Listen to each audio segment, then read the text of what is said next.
geldik. Biz geldik. Kimle geldik? Ünlü astrolog İpek Hanım'la buradayız. İpek ünlü koç, İpek Can Bulat. Siz ona kısaca İpek Hanım da diyebilirsiniz. Türkiye'nin İpek Can Türkiye'nin Bulat deseler daha iyi olur. Türkiye'nin en değerli astroloğuyla birlikteyiz arkadaşlar. İpek hoş geldin.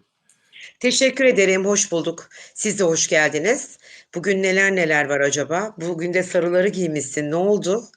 Evet, bunlar hep gardıroptaki tişörtler. Bana soruyor şimdi kızım, baba hayırlı olsun, çok güzel, çok kızım dedim ya, bu çok eski, hakikaten çok eski.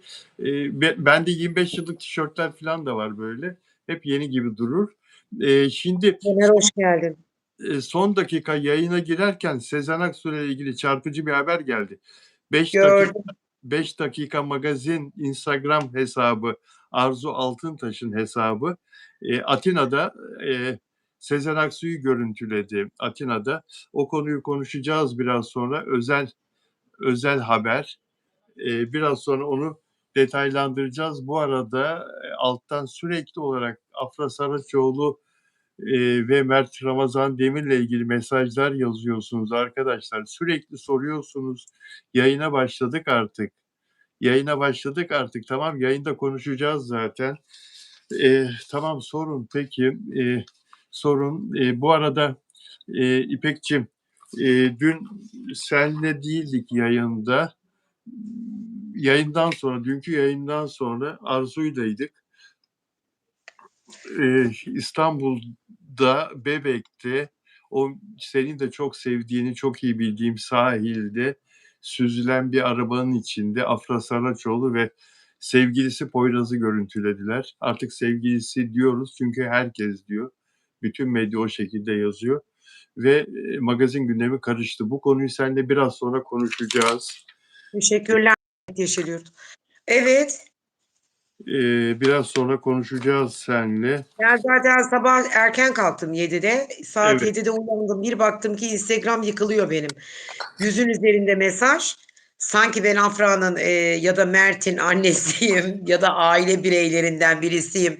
Neler yazmışlar. Linçleyeni mi ararsın? Teşekkür edeni mi ararsın? Haberin yalan olduğunu söyleyenleri mi ararsın? Yani dedim ki en sonunda işin içinden çıkamadım. 4-5 tanesine cevap verdim tek tek. Çıkamayınca kardeşim dedim, ben dedim hep söylüyorum, magazinci değilim. Yani bana niye yazıyorsunuz? Ben de istiyorum böyle bir şey olmasın. Ama ne yapayım? Leyla abla hoş geldin. Ya böyle işte ne diyeyim Bilal abi, benim de kafam karıştı. Her şeyin hayırlısı. Ne diyeyim? Ben inanmıyorum hala daha. İstediği Biraz kadar sonra arabayla göstersin. biraz sonra konuşacağız bu konuyu. Çok detaya Teşekkürler Biki. girmeyelim şimdi. Biraz sonra bunu uzun uzun geniş vakit ayırarak konuşacağız. Onun için şimdi bunu geçelim. Mabel Matiz'le Yağmur Ünal'ın pozitif çıkması yasaklı maddeyle ilgili ve sonra onların bunu yalanlaması çok enteresan geldi bana. Yağmur Ünal benim çok sevdiğim, çok saygı duyduğum, özel arkadaşlığım olan, yani özel arkadaşlığım derken 40 yıldır görüştüğüm, beni hiçbir zaman kırmamış sevgili Türkan Şoray'ın kızı, öyle bir annenin yasaklı maddeyle isminin anılması çok üzücü elbette ama Yağmur Ünal yasaklı madde testiyle ilgili açıklama yaptı ve bunun çıkan sonucu kendisini şaşırttığını söyledi ve yeni test yaptıracağını ve onu kamuoyuna açıklayacağını söyledi ama tabii ki orası devletin kurumu ve orada yapılan test esastır. Bundan sonraki gelişmeyi çok merak ediyorum.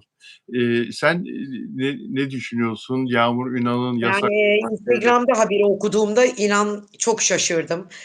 Çünkü çok değerli bir annesi var. Çok değerli bir babası var. Kendi de benim için çok değerli. Nasıl pozitif çıktı bilemiyorum. Yani devletin yanılacağını da düşünmüyorum. Çoğu insan beni yanılttı. Çok yanılttı. Ben devletin yanılacağını düşünmüyorum. Yani kesinlikle böyle bir şey olmaz. Demek ki böyle bir durum söz konusu ki Yağmur da bu kervanın içine katıldı. Yani mesela benim de inanmadıklarım vardı. Hiç toz konduramadıklarım vardı. Yağmur'la birlikte hepsini aynı yerde biriktirdim şu an. Ne diyeyim ki Bilal abicim, bunlar kötü şeyler. Topluma da kötü örnek. Gençlere kötü örnek. Yani aslında devletimizin bunun peşinde koşması çok güzel bir şey. Yani diğer ülkelerde ben bu kadar hassasiyet görmüyorum bu konuda. Çünkü bazı ülkelerde zaten serbest. Ama ve lakin Yağmur beni şaşırttı yani açıkçası. Evet, bazı ülkelerde serbest olabilir ama son derece sağlığa zararlı ve Türkiye Cumhuriyeti Tabii kanunlarında tabii da tabii, zararlı olmaz olur mu? yasaklı olan bir madde. O yüzden kullanmamak gerekiyor. Katılıyorum. Adli Tıp Kurumu raporu hatalı olamaz. Mümkün değil, devlet kurumu. Bu işte eğer bir yanlışlık söz konusuysa zaten çok kısa sürede ortaya çıkar. Mabel Matiz de itiraz ediyor. O da ben diyor kullanmıyorum diyor. Neden böyle bir durumla karşılaştığımı anlayamıyorum diyor. Hiç şüphe yoktur ki diyor. Şimdi diyor özel bir test yaptıracak. Onunla ilgili negatif çıkacağıma, ama özel testler falan bunlar geçerli değil ki ya. Adli Tıp Kurumu esastır ya. Adli Tıp Kurumu Devlet esastır. hata yapmaz Bilal abi. Pozitif çıkanlara bir kere daha yapıyor üst üste ki olsun diye. Hiç ben yanılgı görmedim yani bugüne kadar. Çoğu insanlara evet şaşırdım acaba mı diye ama yanılgı görmedim. Devlet İtiraz etseler de istediği kadar, bakın şey de itiraz etmişti. Sanıyorum Defne Samyeli'nin kızları da itiraz etmişti tabii buna. tabii tabii. Tabii. Hatırladınız mı? Evet evet. Evet evet. İtiraz etmişti. Onlar da itiraz etmişti. Ancak sonuç onların istediği gibi değildi. Devlet yanılmaz. Devletin kurumları ne diyorsa o. Peki şimdi ya Yasemin Yalçın'la çok gülerdik bir zamanlar ya. İnce ince Yasemince. Evet. Hatırlıyor musun o zamanlı? Ondan öncesini Televizyonda. de hatırlıyorum. Ondan, Televizyonda bir programı vardı onun. O televizyonda yaptığı programda e, ya çok komik, çok komik, hiç unutmam. Ortaokula gidiyordum. Bir esprisi vardı. Balıkların yüzme gücünden nasıl faydalanılır diye. Ya böyle enteresan enteresan. Benim çocukluğumun aslında komikliği yani bu. Yoksa diğerleri bana ağır geliyor. Mesela Cem Yılmaz'ın esprilerini çok anlayamam. Çok ağır dil. Ama Atay'ı anlayabiliyorum. Ya da ne bileyim Şahan'ı anlayabiliyorum. İşte en ağır dili olan bana Cem Yılmaz geliyor. Onu çözemiyorum, anlayamıyorum. Belki de diyorum hani frekans olarak yüksek. Çünkü çok geç onu anlayıp da kahkaha atanlar var. Ağır dille yapıyor esprileri. O yüzden dolayı da çok severim Yasemin Yalçın'ı. Haberi okudum. Sizi dinliyorum. Yasemin Yalçın'ın kocası İlyas Özbey, o da çok değerli bir sanatçı. Zaten konservatuvarda sınıf arkadaşı bunlar. Orada tanışıp daha sonra evlenmişler. 45 yıllık oyuncu, tiyatro yönetmeni, tiyatro oyuncusu İlyas İlbey. İlyas İlbey e, ve ne yazık ki böbreğinde tümör bulundu. Hastanede tedavi altında şimdi İlyas İlbey. Çok değerli oyuncular. Geçtiğimiz sene de bir tiyatro oyunu sahnelediler ve o tiyatro oyunu devam ediyordu. Gösterilerine devam ediyordu o tiyatro. Ama şimdi hastanede tedavi görüyor. E, Kızı açıklama yaptı. İki kızları Eylül açıklama yaptı ve babasının emin ellerde olduğunu, iyileşmesinin ümit ettiklerini söyledi. Biz de İnşallah, inşallah dua Rabbim şifa versin. Kadir İnanır'a, ona şifa versin. Amin, amin, amin, amin. Evet, Dua Lipa. Dua Lipa benim çok takdir ettiğim, çok Lidya beğendiğim Bonjour. bir şarkıcı Dua Lipa. Şarkılarını da kendi besteliyor. Büyük yetenek. Arnavut kızı, Kosovalı, Arnavut asıllı, İngiliz vatandaşı. Muhteşem bir düğün yaptı. İngiliz oyuncu Callum Turner'la e, Sicilya'da, ikisinin çok sevdiği, en çok sevdikleri tatil köşesi Sicilya'ymış. Sicilya adasında evlendiler.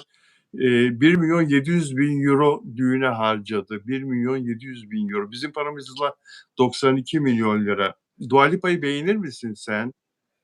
Beğenirim, beğenmez olur muyum? Çok beğenirim.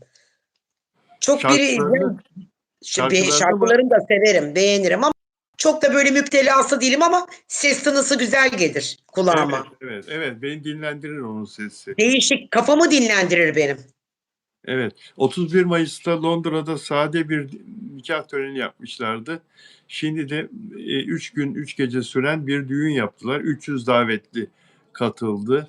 Sicilya adasında İtalyan mutfağı, e, yemekleri sunuldu davetlere. Dünyaca ünlü isimler de davetliydi.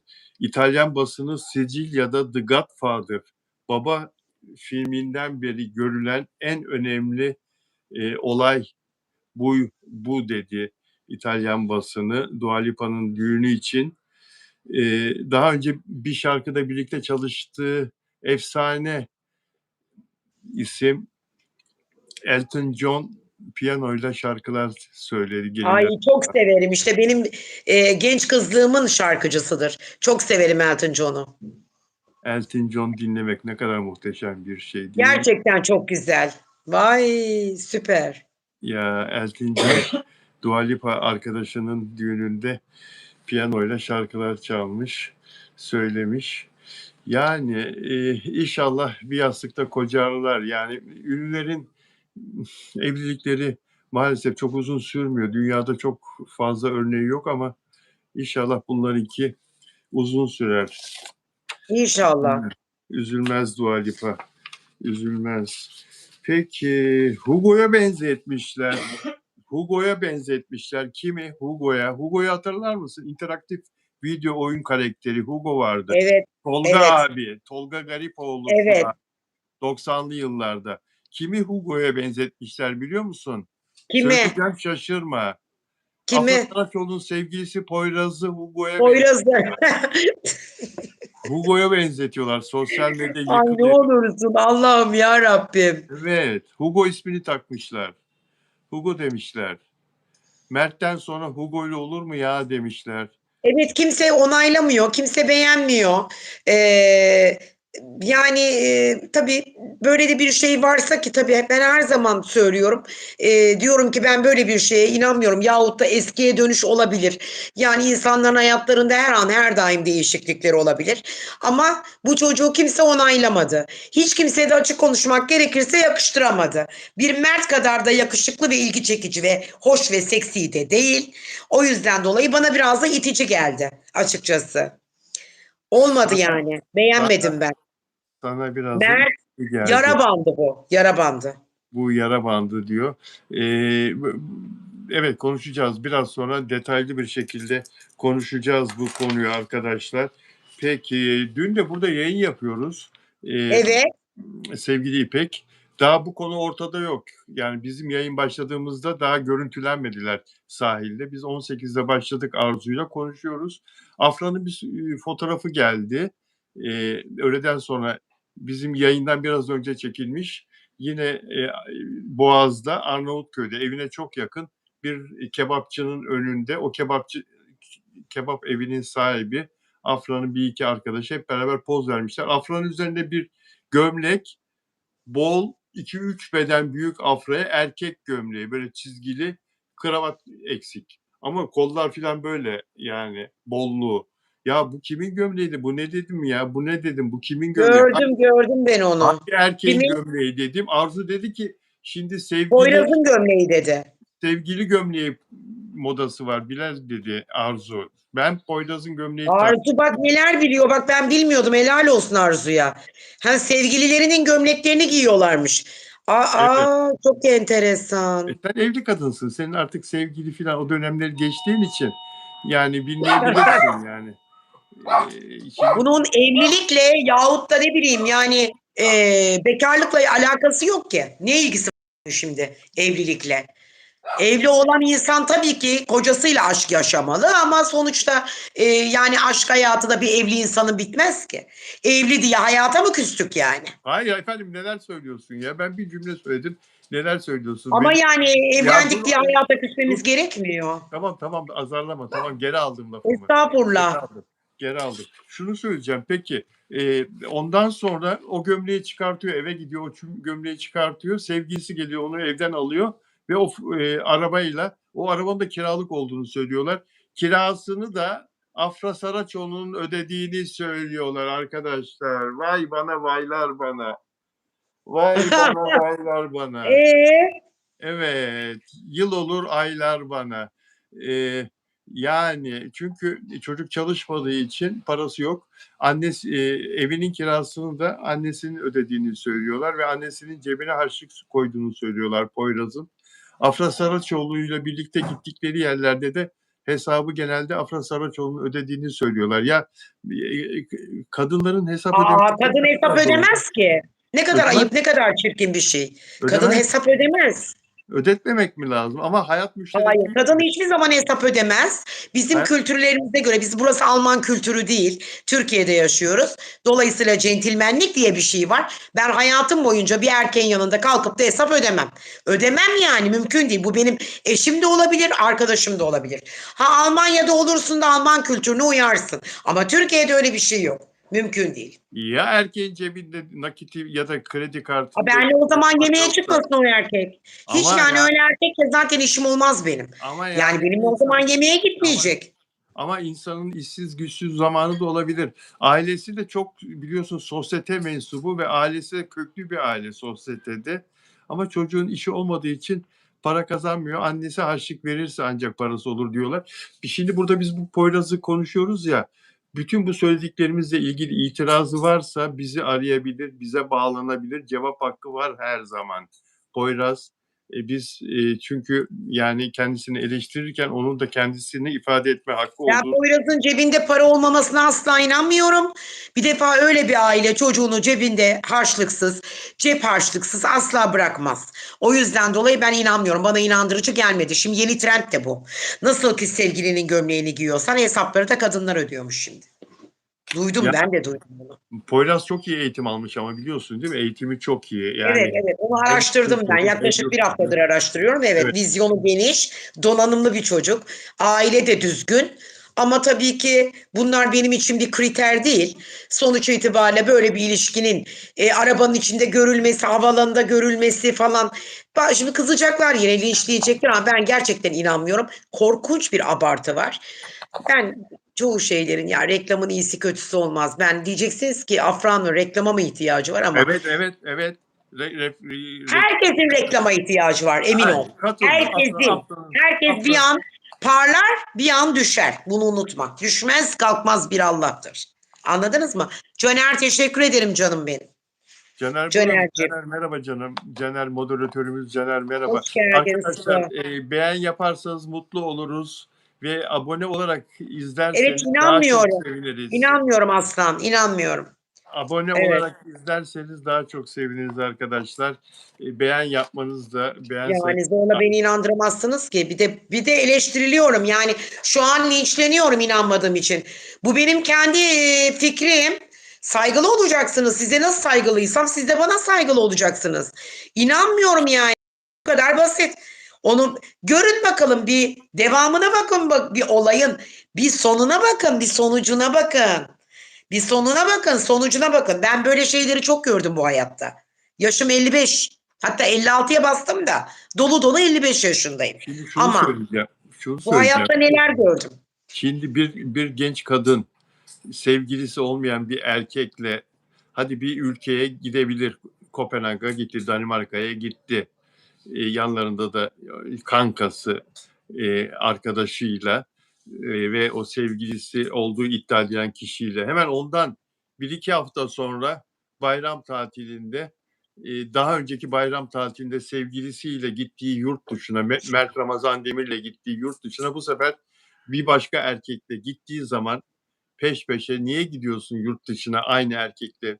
10 gün 15 gün arayla sevgilin değilse orada seni afakanlar basar ya. Yanında alakasız bir adam ve sen sürekli onunla yurt dışına tatile, o uçak yolculuğu bitmez. Ben bu adamla niye, bu sepetle niye gidiyorum der insan. Anladın mı? Sıkılır, patlar. Bu doğanın gereği bu yani. Aa, evet doğru. Bu arada sizin bir takipçiniz bir şey yazmış. Evet. Tuğba 3806. İpek Hanım, Bilal Bey zaten görüyor. Yazımı da o zaten. Poyraz değil, Afra'nın kuzeni. Geçen gün de konserde birliktelerdi. Fanlar paylaşmıştı. Komşuları aynı kişi, Afra'nın kuzeni. Bana bunu defalarca da bugün Instagram'dan da yazdılar. Ben bilmiyorum tabii ki. Ben yorumda yapmıyorum. Çünkü ben Direksiyondaki olayların mi? sonuna bakarım. Bakacağız, Direksiyondaki mi? göreceğiz. Bir dakika. Direksiyondaki mi Afra'nın kuzeni demek istiyor arkadaşımız? Yazar mısınız lütfen? Evet, kuzeni Direksiyondaki var. Afra... Herkes bak şu an yazıyor, herkes kuzeni diyor. Ya Allah aşkına çocuklar ya. Videoyu çeken orada olan gazeteciler kimin kim olduğunu görmüyor mu zannediyorsunuz? Siz mi o fotoğrafa, o videoya bakarak kimin ne olduğunu teşhis ediyorsunuz? O gazeteler, o gazeteciler, o muhabirler görmüyor mu? Kör mü onlar? Poyraz'ı yeğeni Poyraz mı zannettiler? Onların sayfalarında, onların çalıştıkları Lydia, yes I think. medyada, bir dakika, üst üste konuşunca anlaşılmıyor hayatım. Dayanamıyorsun, biliyorum, konuşmak istiyorsun ama Ama bak o neler zaman ne oluyor yazıyorlar biliyor şu musun? an, O okumayayım. zaman ne oluyor biliyor musun? O zaman ikimizin de konuşması çöpe gidiyor. Anlaşılmıyor çünkü üst üste biniyor ya. Tıpkı televizyondaki gibi. Şunu söyleyeceğim. Yani o görüntüleri çeken arkadaşlar Poyraz olduğunu görüyorlar ve yazıyorlar sayfalarında. Bunun üzerine artık ne konuşuyorsunuz ya?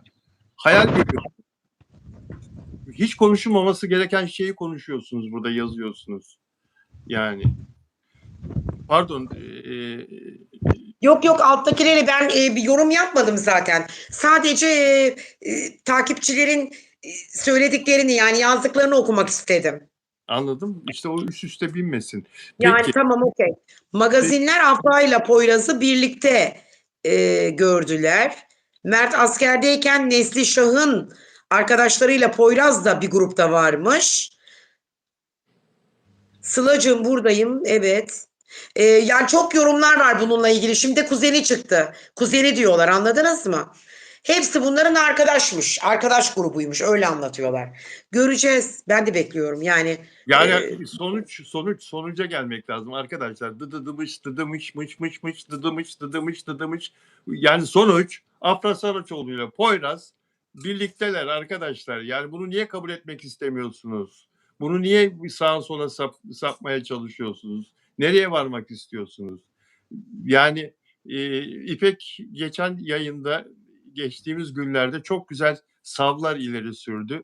Bilal abi dedi, şundan dolayı ben inanmıyorum, bundan dolayı inanmıyorum. Yan yana oldular ama sevgili olabilecekleri gibi bir özel an değildi. Seyahate giderlerken, aynı uçağa binerlerken yan yana olabilirler. Bu sevgili olduklarını gösterir de göstermez de falan. Onun üzerine geldiler.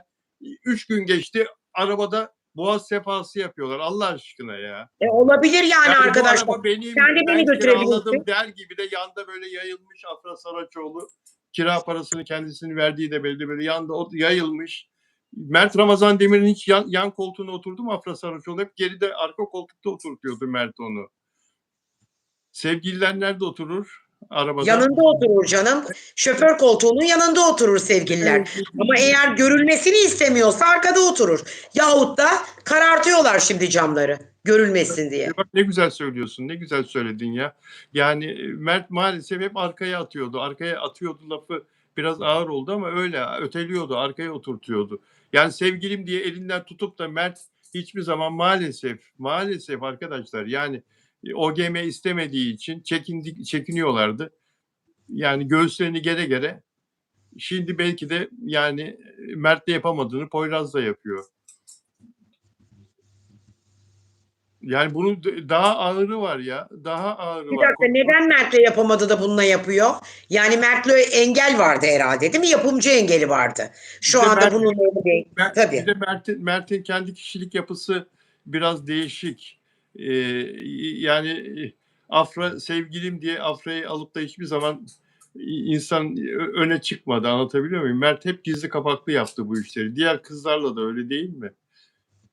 Mert'in hayatta Mert mi? kızlar olduğunu da kabul edelim. İşte o Yani artık bunu da mı kabul edeceğim yani? Mert'i de bu kadar hani Akyaka'daki linçlemek olmaz, hiç hoş değil. Akyaka'daki tiyatro neydi? Akyaka'daki Mert'in sevgilisi, o anlık e, kız arkadaşıydı. Ona sevgili denmez Bilal abi. Ya neyse Sevgililik ayrı bir şeydir. Yani karıştırıyorsun şu anda. ya ben sevgilisi değil de sen düzelt, bir günlük aşk da denmez diyeceksin şimdi. Bir günlük Demek ki Mert de Afra'yla görülmek istememiş. ya istemedi, isteseydi zaten göğsünü gere gere çıkardı. Ben Onu söylüyorum yani, istememiş. İsteseydi zaten aynen öyle çıkardı ortaya.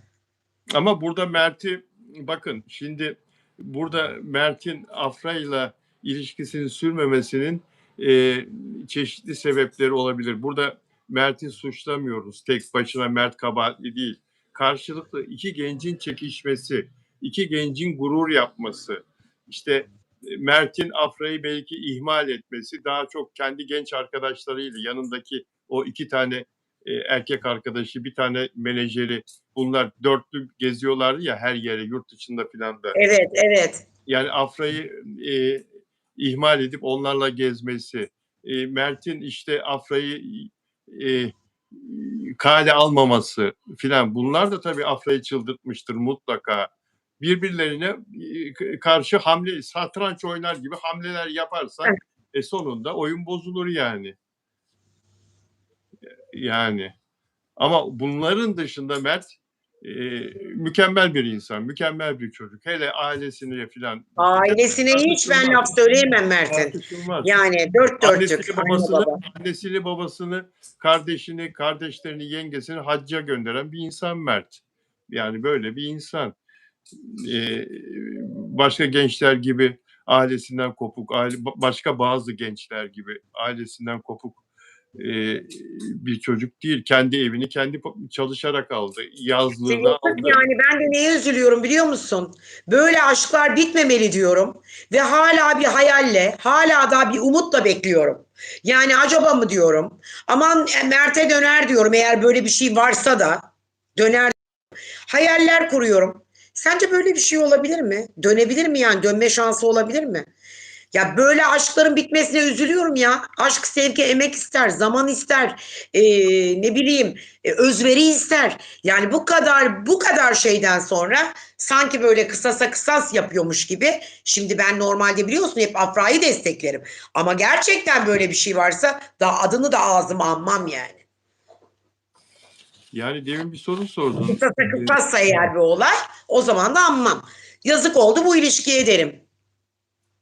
Demin bir soru sordun, yani geri bu ilişki Afram canlanır mı manasında, Afra Saraçoğlu, Mert Ramazan Demir aşkı canlanır mı manasında, Afra Saraçoğlu ile Poyraz arasında ilişki yaşandıysa, ki onun emarelerini görüyoruz zaten. Onun belirtileri. Bilal abi şöyle de olabilir. Şimdi ortadan konuşacağım. Acaba Mert bu kızı aldattı çoğu zaman da artık kız baş edemedi de böyle bir şey mi toplum içerisinde görülmedi? Artık kendine yeni bir aşk arayışı içerisine mi girdi? Hep bunlar kafamda bir idol yani idefix haline geldi. Sürekli bunları düşünüyorum ev içerisinde. Çünkü Mert'i Bebek'te en son hatırlarsan, o zaman Afra çok üzülmüştü. Bir kızla görmüşlerdi. Kızın elinde telefon vardı. Bir şeyler konuşuyordu. Hatırladın mı? Mert'in çoğu zaman böyle durumlarının olduğunu biliyorum. Ama acaba kız baş edemedi de yani şimdi tek taraflı hiçbir zaman kimseyi suçlamam. Zaten ben eleştirmen falan yazar da değilim. Ama sonuç itibariyle eğer bu kız böyle bir şey yaptıysa da o zaman demek ki Mert'ten dolayı böyle bir şey yapmış olabilir. Dayanamamış olabilir Mert'e. Mert'in bu hareketlerine tahammül edememiş olabilir. Kendini artık yeni bir aşk arayışıyla birlikte ifşa etmek için havaalanında, arabada, özel mekanlarda kendini böyle gösterebilir. Anlatabiliyor muyum? Eğer acı çektiyse bu ilişkide, eğer aldatıldıysa, biz olayın içeriğini bilmiyoruz. Belki de aldatıldı. Ki bu kız böyle, bu Afra böyle yapacak bir insan değil. Afra hiçbir zaman Mert'le birlikte hiçbir yerlerde görülmedi. Bu kadar rahatlık nasıl oldu onu anlayamadım ben. Şimdi öyle güzel saydın ki arabada, havalimanında, işte başka yerlerde, restoranda hep Poyraz'da görüyoruz. Kopenhag'da, İspanya'da, İstanbul Havalimanı'nda, işte döndükten sonra kendisi tek başına çıkıyor uçaktan ama biliyoruz ki Poyraz'da uçakta yan yana oturdular. 3 saat, 3,5 saat. Sen çok iyi bilirsin. Madrid 3,45 hatta. Evet, evet, o kadar sürüyor maalesef. 3,45 yan yana yolculuk yaptılar filan, yani aralarında bir şey olmasa bile iki genç insan ateşle barut yan yana durmaz. Uçakta alev alırlar yani. Hiçbir şey olmasa bile orada ilişki başlar. 3,45 ne konuşacaklar? 3 saat 45 dakika. Yani orada hoşlanıverirler birbirlerinden. İki insan, iki genç insan. Onun için bana hiç kimse aralarında bir şey yok hikayesini anlatmasın. Ben sizden çok istedim aralarında hiçbir şey olmamasını. Sizden çok savundum. Afram'ı ilk ortaya çıkaran benim ya. Benim ilk ortaya çıkaran benim. Yani ilk bunu söyleyen Beyaz TV ekranlarında benim. Hiç kimsenin haberi yoktu. Daha dizinin 3. 4. bölümünde söyledim ben. Bunların arasında bir şey var diye. En çok savunan bendim ve Onur Akay'dı. Ama işte Evet, çok savunuyordunuz. Evet, çok da seviyordunuz, doğru. gelinen noktada gerçekleri de kabul etmek lazım yani. Deli gibi Afram devam ediyor, Afram devam. Nereye kadar yani arkadaşlar? Afram'ın devam ettiğine dair en ufak bir belirti gösterin bana. Afram'ın devam ettiğine dair. Etmediğine dair işte sen saydın. Yani biraz evvel. Ama burada şuna çok katılıyorum, çok haklısın. Afra Saraçoğlu'nu çok üzmüş, çok kızdırmış Mert Ramazan Demir. Onun için umursamaz bir şekilde Afra, Mert'i de, Afram'ı da, geçmişi de, hatıraları da, anıları da umursamaz bir şekilde bam bam rap rap rap basa basa yoluna devam ediyor, hayatına devam ediyor. Yani Afra Saraçoğlu bu anlamda biraz e, Pardon, Hayk 28-12. Efendim? Bak şimdi birisi yazmış. Bu kadar halka malum olmuş, her gün onlar hakkında konuşan bir halk gerçekleri duymayı hak ediyor diye düşünüyorum. İki tarafta bir gerçeği söylese gibi. Yani ikimizden birisi açıklama. Ben bir fikrim yok. Magazinci Bilal abi bu işin duayeni o. Bakın ne dedi? Ece'de dedi gördüm dedi. İnandım dedi. Ben hayır dedim. Ben hep bir itiraz ettim. Dün akşam da arabanın içerisindeki resmi görünce artık herhangi bir yorum yapamıyorum bu konuda. Ya, sadece zamanına bırakıyorum. Arkadaşlar Türkiye'nin milyonların onları tanımasını sağlayan Yalı Çapkını 101 bölüm, 101 bölümü düzeltin beni yanlışsa, 101 bölüm Yalı Çapkını 3 sene süren dizi bitince sizlere alasmaldık demeyen insanlar, çok teşekkür ederiz demeyen insanlar, ikisi için söylüyorum. Onların güzelliklerini, güzel yönlerini de konuşurum, hatalarını da konuşurum. Size biz aşk yaşıyoruz, herkes kendi hayatını yaşıyor. Afra ben Poyraz'da çıkıyorum der mi? Beklemeyin onlardan böyle bir şey. Beklemeyin arkadaşlar. Size demedi Yalı Çapkını'ndan çıkınca size Allah'a ısmarladık, teşekkür ederiz ilginize, bizi zirveye çıkardığınız için seyircilerimize teşekkür ederiz. Bizi dünyaya tanıttılar, star yaptılar, dünya starı yaptılar bizi global olarak. Dizi 150 ülkeye satıldı. Ratingler için çok teşekkür ederiz demediler size. Ama Abi dizisi 17 bölüm oynadığı o Abi dizisinde 17 bölüm oynadığı o, hani söylemek istemiyorum o kelimeyi de, o Abi dizisinde ayrılırken pastalar, ekibe sarılmalar filan, kestirir filan, orada bir de konuşma yaptı filan. Yani bunları da unutmayın, anlatabiliyor muyum? Tamam, sevin, peşinden gidin ama hatalarını da bilin ve konuşun, yazın bir yere.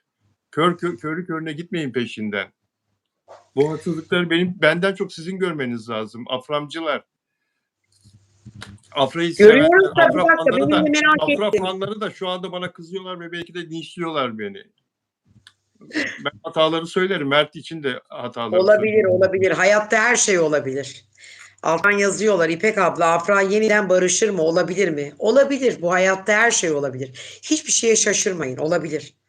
Bekleyeceğiz, göreceğiz, bakacağız neler olacak. Hep birlikte izleyeceğiz.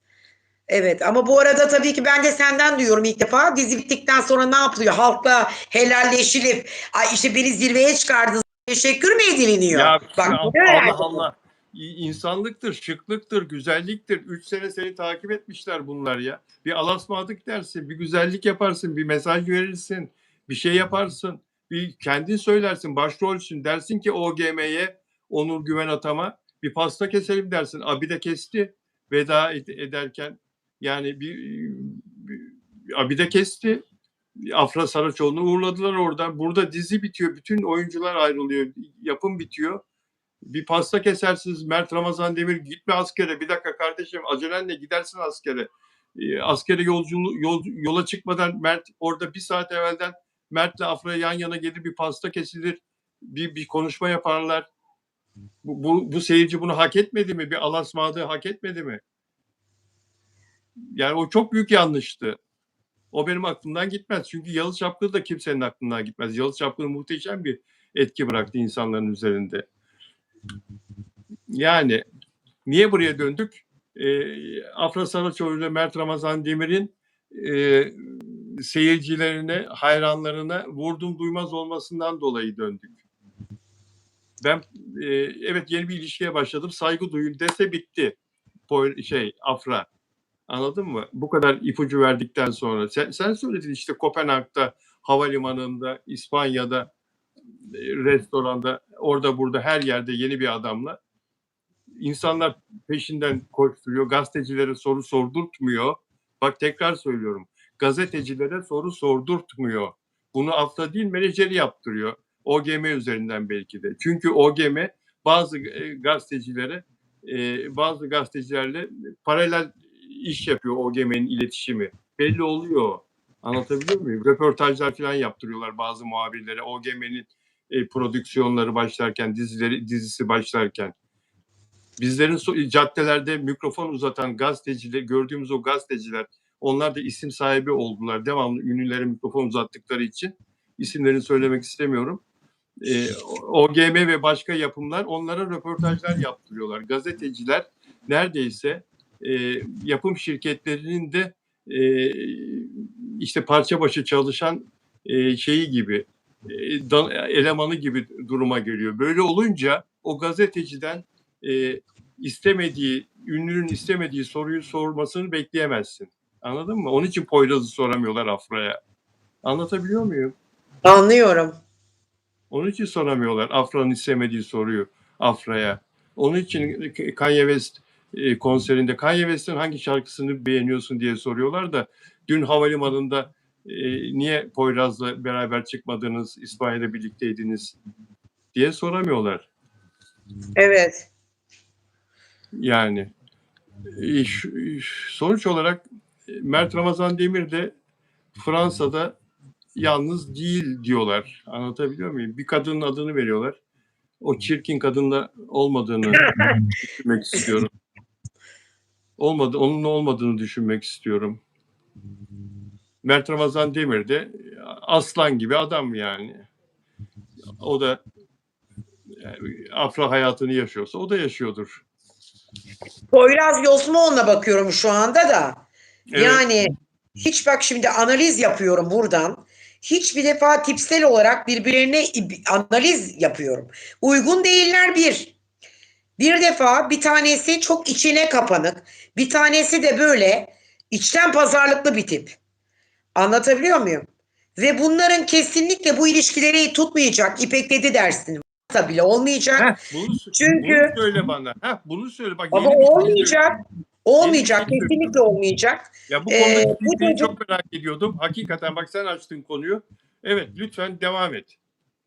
yani şimdi bu çocuk eğitimli, evet, Londra Koleji'nde, London Kolej'de okumuş filan. Ailesi çok böyle aristokrat bir aile. Ama bunlar yeterli değil. Yani ilişki açısından Afra da tam tersi, biliyor musun? Afra da normal mütevazi bir ailenin kızı. Şimdi yani böyle baktığım zaman enerji uzmanı olarak enerjiler birbirini dengelemiyor.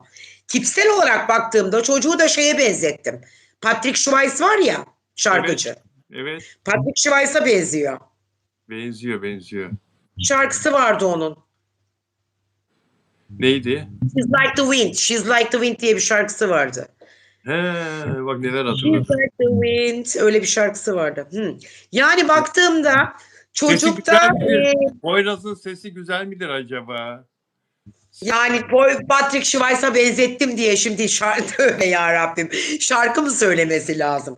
Hayır ama şunu söylemek istiyorum. Bu ilişki kesinlikle başladıysa bile bitecek. Gör. Ya ne Bitecek. diyorsun? Belki çocuğun sesi güzel, belki güzel şiir okuyor, belki edebi yönü kuvvetli. Afra Saraçoğlu nasıl mest edebilir ki başka? Nasıl Afra Saraçoğlu? Şimdi Mert'in yanında Poyraz'ın Allah aşkına esamesi okunmaz fizik olarak baktığın zaman.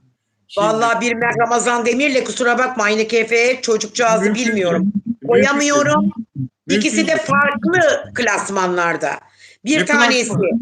Ne klasmanı? Poyraz'ın ne klasmanı olacak ki? Poyraz'ın öyle ailesi. deme, yine donanımlı bak öyle deme. O da şimdi onu öyle düşünme. Kültür, eğitim ve kültür diyorsun. Tamam, doğru. Evet, eğitim ve kültürden ve aileden bahsediyorum. Ama çok Mert Ramazan saygılıyım. Demir'le ortak yönü çok var. Bak Afra'nın çok takdir ettiğim bir huyu var. Aileye çok önem veriyor, eğitime çok önem veriyor. Mert Ramazan Demir'in abisi doktor, Mert Ramazan Demir'in ailesi çok elit. O anne baba okutmuş hepsini, eğitime önem veren bir aile. Evet. Poyraz'ın da ailesi öyle. Bakın donanımlı, aristokrat bir aile. Ne burada ortak nokta? Afra'nın seçimlerinde ailenin çok önemli bir figür olduğunu görüyorum. Poyraz'ın ailesi zenginmiş aynı zamanda. Mert'in ailesi orta halli, kendi halinde bir aile. Mert kendi zengin zaten. Ailesinin zengin olmasına gerek yok. Son 3 senedir zengin Mert. Mert olabilir. İdare eden bir oyuncuydu yani ortalarda bir oyuncuydu. 3 senedir harika işler yaptı çocuk. Yapmaya da devam ediyor inşallah. Devam ediyor. Daha da zenginleşecek o. Çok zenginleşecek. Tabii doğru söylüyorsun. Vallahi zenginleşecek. Görürsün bak bundan sonra diziler patlayacak. Yurt dışında sözleşmeler olacak. Mert çok açılacak. Dünyanın öbür uçlarına açılacak. Mert zaten her zaman söylüyorum size de. Geçmişte de söylemiştim Bilal abicim. Mert Ramazan Demir artık yani Türkiye'nin dışarısına gidecek. Yurt dışında olacak. Bunu ben daha önce de 6-7 ay önceki yayınlarda da söylemiştim size. Mert başka bir yerde. Mert'le diyorum ya aynı değil. Yani aynı klasmanda değiller. Farklı. Ama Afra'nın ortak noktası aile.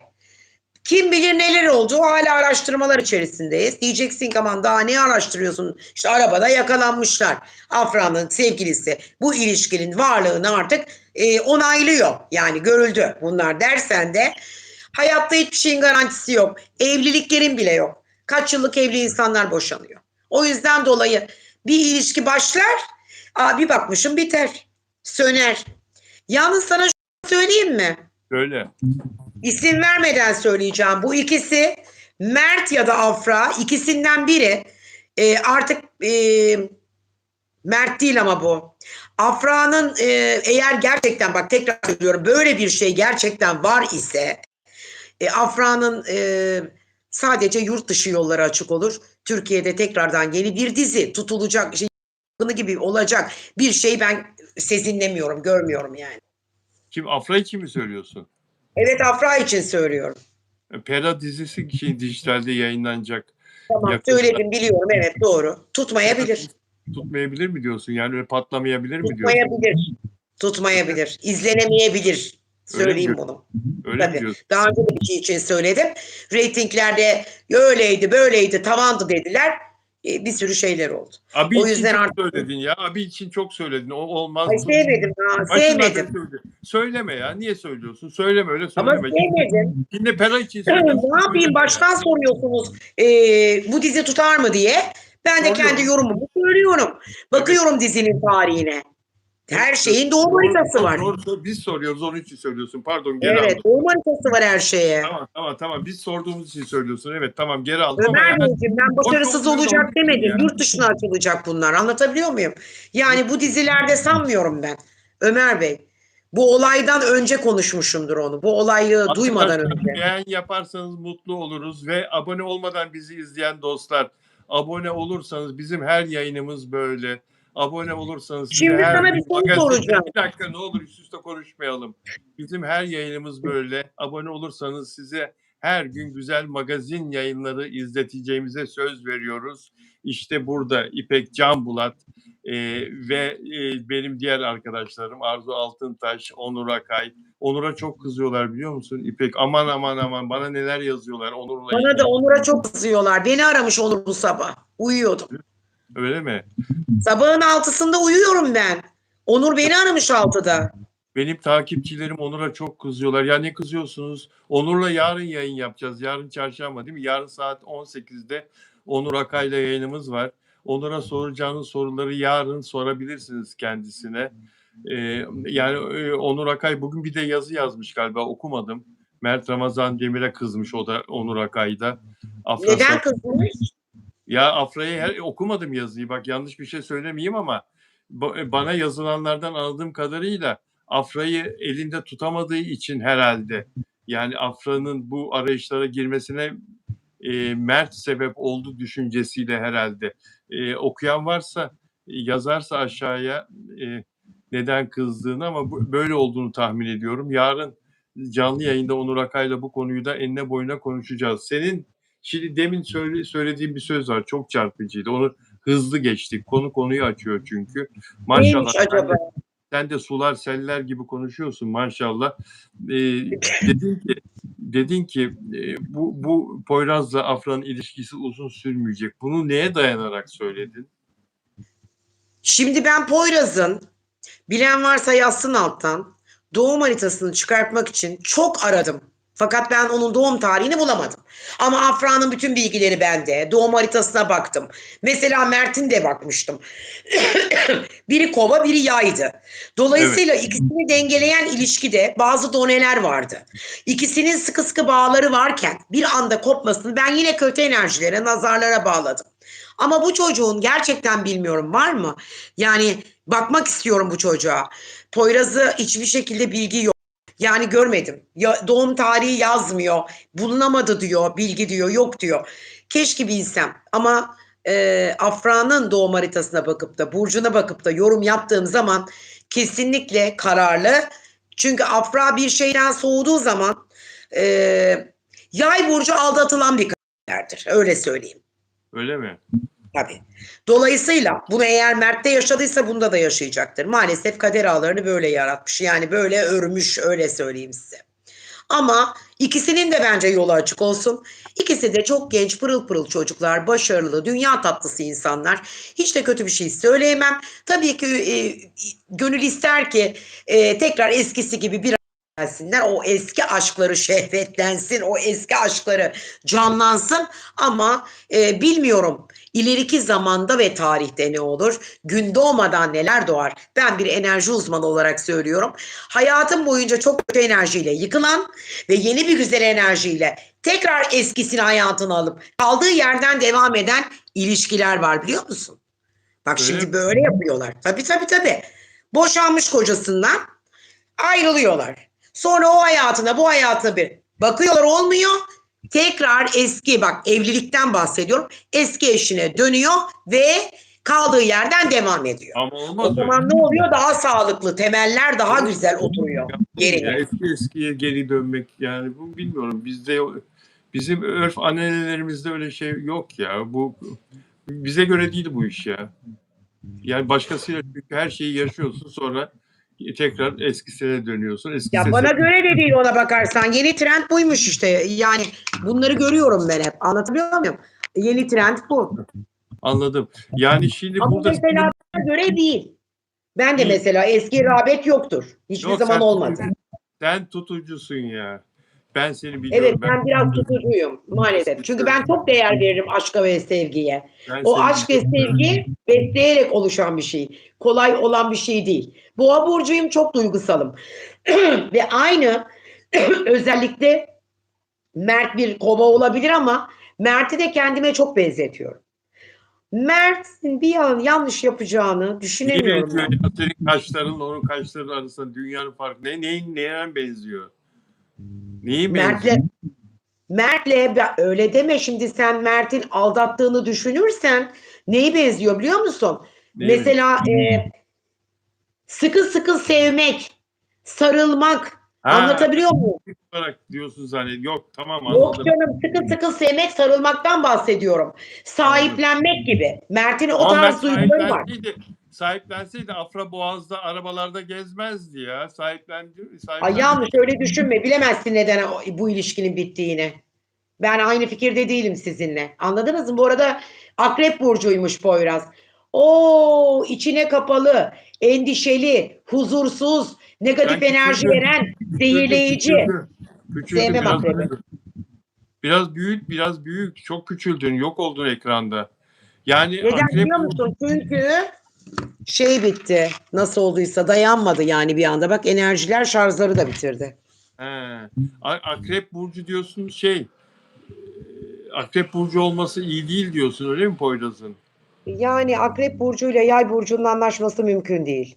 Anlatabiliyor muyum? O anda ona o tufana böyle girer. O böyle bir çemberin içerisinde daralır bazı şeyler ve kopukluk o çemberin içerisinde gerçekleşir. Son derece kıskançtır. Bir de böyle zehirleyici bir hayvan olarak biliriz biz onu. Soktuğu zaman kendi kendini zehirler maalesef. Hele bu dönemde şu anda eğer çok hassastır. Akrepler özellikle. Balıklar, akrepler ve yengeçler şu dönem çok hassas. Bugün çünkü gökyüzü de çok karışık. Neden diyeceksiniz? Jüpiter'le Venüs karışımı var. Yani bugün kavuşum var. Öyle Jüpiter'le mi? Venüs bir araya gelecek. Çok önemli bir gün bugün. 9 Bugün. Haziran tarihinde. Evet, Bugün. Yengeç burcunda gerçekleşecek. O yüzden dolayı da kafalar karışık. Yani aslında bir anda aşk sarhoşu oldum zannetti Poyraz. Ama bu işin sonunu ben pek böyle iyi yerde, olumlu görmüyorum. Açık konuşmak gerek. Poyraz çok aşık diyorlar. Çok seviyor diyorlar. Afra dengeli diyorlar. Poyraz Mert çok, de seviyordu. Mert de seviyordu. ya sevseydi böyle bırakmazdı ya. Yine sahip çıkardı. Aa, çok seviyordu ama hesapları Afra'ya ödetiyor. Bu nasıl oluyor peki? Poyraz mı? Parası yok çocuğun, ne Evet. yapsın? Parası olmayınca annesinden harçlık aldığını iddia ediyorlar. Annesinden harçlık alıyorsa o bakamaz Afra'ya. Afra da başına dert açıyor yani. Parasız adam fuzuli adam ya. Cebinde para olmayan adam olur mu? Yara bandı olabilir yani o zaman. Ben inanmıyorum. Hala Poyraz. da inanmıyorum. Hala da. Bu bir yara bandı da. Acaba bak, demin dediniz ki Bilal abi. Poyraz ona aşık dediniz. Bence tam Hayır. tersi. Afra ona aşık. Çünkü Afra ona aşık olmasa o zaman o arabanın içerisinde görülmezlerdi. Afra saklardı kendini. Afra bilinsin, duyulsun istiyor bunu. Onun için Bilinçli yapıldı bu, bilinçli. tabii, Bilinsin, tabii, duyulsun, bilinçli. Kopenhag da öyleydi. Kopenhag da öyleydi. Evet. Kopenhag'dan bilinçli olarak ipuçları veriliyor hep. Şimdi de Kötülemiyorum, hayır. Yani bakın, sizin ilişkinizden bahsetmedik. Ben akreple yay ilişkisinden bahsettim. Siz beni yanlış anladınız. Kötülemedim. Ama akrebin bir huyu vardır. Çok böyle sabreder sabreder. Bir anda sokuverir, hiç fark etmezsiniz siz. Akrep öyledir. Biraz böyle sinsilikleri vardır, bilirim. Çünkü çok yakınlarım, ailemden de akrepler var, bilirim. Ama onun harici çoğu zaman kendine zarar verip kendini sokar. peki, bana bir dakika müsaade et. Özel abonelerime bir merhaba demek istiyorum. Süreyya Fatma Hanım, Diker çok burada mı? teşekkür ediyorum. Öpüyorum sizi kocaman. Bir dakika. Ha, Size dinliyorum. konuşmuyorum. Süreyya Diker burada mı? Özel abonem Süreyya Hanım burada mı? Süreyya Diker. Nelida Manzano, Arjantin'den Nelida Hiç ya. Manzano. Evet. Özel Yayla abonem akrep çok burada zor. mı? Nelida Manzano, Arjantin'den. Delfina Dimasio, Şili'den özel abonem. Özel abonem burada mı? Bizi daha sonra izlerler onlar mutlaka. Marta Gomez burada mı? Diğer bir özel abonem Marta Gomez geldi mi bugün hiç? Bizim moderatörler de bir göründüler sonra kayboldular. Moderatör Evet arkadaşlar. Caner, neredesin? Başlarken Caner burada. Ondan sonra yok oldu Caner. Bir anda yok oldu. Evet, Caner'cim orada mısın canım? moderatör Banu, arkadaşlar Caner. yok. Magazin yıkılıyor. Magazin yıkılıyor yayınımızda. Son 6 dakika ve ben tekrar diğer konuları konuşacağımız bir sürü konu vardı. Onları artık yarına kalan olursa, kalabilecek, yarın konuşabileceğimiz olursa yarın Onur Akay'la konuşuruz. Tekrar çarpıcı konuya dönmek istiyorum. İpek Canbulat'ın demin söylediği çarpıcı konu. Poyraz Afra'yı aldatır dedi. Bunu neye dayanarak söyledin? Yani bazen bazı erkeklerde aileden gelen, sizin anlattığınızla söylüyorum, sizin tabirinizle, maddi değerler ve kendi eğer kazanmışlığı yoksa, çünkü az önce bakın bir şey söyledim, dedim ki çok enteresan, hesabı nasıl olur da Afra öder dedim, ailesi para vermiyor dediniz siz, ama bu ailenin para Buyurun. vermemesine ben Buyurun, inanmıyorum. iddia. Yurt dışında okutmuş çocuğunu. İddialar öyle Ha? geliyor. Bana gelen iddialar onlar. Pardon. Anladım. Evet. Yurt dışında okumuş çocuğu. O çocuğun cebinde para olmaması imkansız. Ben ona inanmıyorum, bir. Açlık. Ama bu çocuk Afra ile yapamaz. Afra'nın haliyle, enerjisiyle bu çocuğun enerjisi bir değil. Afra bir yay kadını. Yani ateş bu.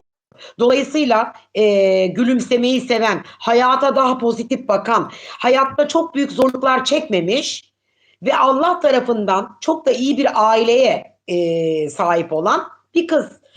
Ailenin enerjisi de burada çok önemli. Ama mesela Poyraz'a baktığımda, Poyraz'ın geçmişinde de zamparalıklar var. Hiç kimse yok demesin.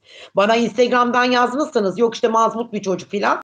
Çok böyle zamparaymış. Çok böyle inanılmaz, nasıl anlatayım size? Yani kız düşkünüymüş, öyle söyleyeyim. Anlatabiliyor muyum? Afra bunu anlayacak yakında. Böyle bir olay varsa Afra bunu anlayacak ve gerçekten de bu olay bir noktada bitecek. Ben öyle düşünüyorum. Bu ilişki sonsuza kadar sürmez. Süremez. Çünkü Mert gibi sevenini bulamaz. Kendi de zaten aynı şekilde. Mert de aynen Afra gibi sevenini bulamayacak. Bakın, hayatta insana bir kere gelir aşk, biliyor musunuz? İkinci bir defa gelmez. Bilal abi, siz kaç kere aşık oldunuz? Bir kere sanıyorum. Şebnem'e burada Şebnem. Tamam, Karım. anladım zaten. Bir kere aşık olduğunuza inandım. İşte böyledir aşk. Yani insan hayatta bir kere aşık olur. O aşık olduğuyla da işte evlenir yahut da bir olur. Bir beraber yaşamaya çalışır. Ama ben bunlarda bir aşk enerjisi göremedim. Öyle aşk olmaz. Ben Afra olacağım. Çıkarım Bebek sahillerinde. Alırım elini tutarım. Sarılırım. Şapkamı da takarım, yürüyüş yaparım, koluma da takarım, arabanın içinde gezmem. Aşk arabada olmaz canım. Aşk zaten Bebek sahillerinde, Bağdat caddelerinde el ele kol kola öpüşerek, sevişerek olur. Aşkın açılımı enerji, aşk sevgi, tutku. Anlatabiliyor muyum? Bu demektir. Belki çocuk utangaçtır. O çocuk utangaç olamaz. Londra'da eğitim alan bir çocuk utangaç olamaz. Mümkün değil. Ben inanmıyorum. Olamaz. Ama Olamaz. Afra çok ünlü olduğu için o ulu orta el ele gezmek istememiş olabilir Afra. Öyle de olabilir yani. Tanınacak sonuçta. İstemez belki. Ama o bana günler sorarsan mesela şey açısından ikisi de dengede mi diye, Mert Afra, ben yine Mert'in bir tık daha üstte olduğunu düşünüyorum. öyle mi? Ya, Mert bakın iş konumunda. İş konumundan bahsediyorum. Anlatabiliyor muyum? İş konumundan. Ama evet. bu iş olmaz. Olmaz. Ay, böyle aşkları o kadar çok gördüm ki ben artık inanmıyorum. Short time'lı aşklar. Bu bir tutku, bir heyecan. İşte ne oldum delisi. İşte bir de bunu deneyeyim. Denemek olmaz öyle. Bakın, aşk bir kere olur. Bir kere yaşarsın o aşkı. Kalbinde yaşarsın. Bir daha da zaten o yaşadığın aşkı başka bir yerde yaşayamazsın. O kalbinde hep onun adı yazar. Kalbinin üstünde Mert yazıyor, bu kadar. Afra'nın kalbinin üstünde Mert yazıyor diye noktayı koydu. Peki şimdi şu konuyu bir konuşalım. Hemen geliyorum. 5 dakika magazin internet Instagram sayfasının sahibi Arzu Altıntaş'ın bir özel haberi. İlk defa Arzu paylaştı biraz evvel 5 dakika magazin sayfasında. Sezen Aksu, Minik Serçe, ünlü sanatçı Sezen Aksu Atina'da görüntülendi. Atina Havalimanı'nda. Yanında bir erkek var, bir de bir kadın var. Çok dikkatli baktım ama kim olduklarını seçemedim. Ne diyorsun? Sezen Aksu bir gönül eğlendirme seyahatinde midir yoksa iş seyahatinde midir? Ne diyorsun? Bir fikrin var mı? Ben evet 1,5 ay önce duymuştum. Galiba sizinle birlikte yayın yaparken konuşmuştuk. Sezen Aksu birisine aşık oldu. Evinde biriyle birlikte yaşıyor diye. Yanılıyor muyum acaba? Öyle bir şeyler konuşuluyordu. Tam Konuştuk, hatırlamadım ama 2 ay önce konuştuk. Hatırlasanıza, sevgilisi varmış. Hatta yapıyormuş. Unuttum ve çok ilginç. Yazsanıza şu alttan, unutuyorum ben konuştuğumuzu da. Bir veteriner miydi? Bir evet şeydi, evet, bir bir işi. iddiaydı. O iddiaydı, yalanlandı. İddiaydı, yalanlandı. Çok olduğunu konuşuyoruz biz seninle. 6-7 ay 4-5 oldu. ay oldu. Ha. Ama Yalanlandı, ben yalan. şöyle söyleyeyim, Sezen bir defa inanılmaz aşk kadını, şarkılarından belli. Keşke de yaşasa. Sezen Aksu eğer aşk yaşarsa sahnelere de geri dönüş yapabilir. Ah, keşke sahnelere geri dönse. Çok Keşke özledim. dönse. Vallahi Çok ben de özledim, biliyor musun? Gerçekten ben de özledim. o güzel şarkıları, değil mi? Evet, çok güzel şarkıları. Yani Sezen bir idol ya. Daha yani bir daha bu dünyaya bir Sezen daha gelmez. Mümkün değil. Bu dünyaya bir Sezen daha Minik gel. serçe o. Minik serçe. Bu dünyaya bir Sezen daha gelmez diyor. Lidya da özel abonem olmuş. Lidya'yı görüyorum. Evet, Lidya özel abonem olmuş. Hoş geldin Lidya. Lidya özel abonem olmuş. Lidya'yı alkışlıyoruz. Hoş geldin Lidya. Çok uzun zamandır Lidya bütün platformlarda takip ediyor ve sürekli olarak yorumlar yazıyor haberlerimin altına. Şimdi özel abonem olarak gördüm onu. Hoş geldin Lidya. Peki Lidya, hoş geldin. Şunu söyleyecektim Sezen Aksu'yla ilgili. Sezen Aksu'nun 5 dakika magazin sayfasında ki fotoğrafları dikkatle inceledim de İnceledim. kadın ne kadar güzel giyinmiş, ne kadar tarz, ne kadar şık saçı filan. Gördün mü, sen de baktın mı? Gördüm, görmez miyim? Gördüm tabii ki. Çok Duruşuyla, her şeyle, değil mi? çok Sezen farklı Aksu. Sezen. Sezen hiçbir Çok zaman farklı. yaşlanmaz. Neden? Çünkü derler ya, bir laf vardır. Sezen Aksu miniktir zaten. Her dem Evet, taze derler. Çıtır her piliç, dem. çıtır piliç. Her dem taze. Çünkü küçük, minyon. Ne yaş gösterir, ne yaşlanır. Öyle bir hali var Sezen'in. Sezen'in Evet evet. yüzüne baktığınızda Sezen'de tabii gergin bir cilt, estetik falan yok Sezen'de. Estetik falan yok. Hakikaten öyle, dediğin gibi. Peki. Minik, Çok minyon teşekkür kadın hiçbir ederim. zaman yaşını göstermez. İri kadın gösterir. İlkan. Çok teşekkür ediyorum İpek. Ben Yayına teşekkür ederim katıldığın Bilal için. abicim. Ben çok teşekkür ediyorum. Lütfen Instagram'dan da bana artık bu Afra'yla Mert'le ilgili yazmayın. Onur'u da kötülemeyin. O benim arkadaşım. Onur bildiklerini söylüyor. Uydurmuyor da bunları. Tabii Bildiği ne tabii. varsa söylüyor. Bilal abi de keza öyle. Kırılmayın. Tabii ki hiçbir şey bizim istediğimizin doğrultusunda olmayabilir. Ya da bizim istediğimiz gibi olmayabilir. Bir engel olabilir. Ama biz güzel düşünelim ki her şey güzel olsun. Evet, hepinizi çok öpüyorum. Herkese iyi akşamlar diliyorum. Hoşça kalın. Hoşça kalın. Sevgiler. Kendinize iyi bakın.